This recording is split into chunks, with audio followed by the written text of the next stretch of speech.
Today I'm going to be doing problem 15 from section 9.8, page 599. So problem 15 says to solve the system using elimination. And for this system, we have y equals x squared and y equals x plus 2. So first thing we can do is multiply this bottom equation by a -1.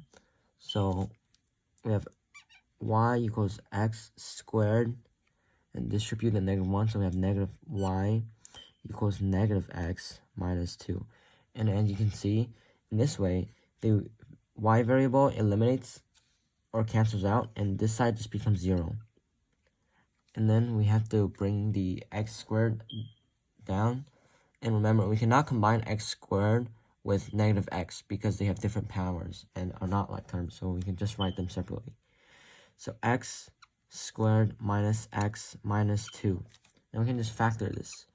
So we need a factor of -2 that adds or subtracts to -1. So in this case, we can use +1 and -2 because 1 minus 2 is -1. And then we just use the zero product property. So we have x plus 1 equals 0. And then when we subtract 1, x equals -1. So and then we need to find out the y value, so we can plug this back into one of the original equations. So I'll go with the first one, y equals x squared. So x is -1, -1 squared, -1 times -1, and negative times negative is positive. So that means our y value is +1.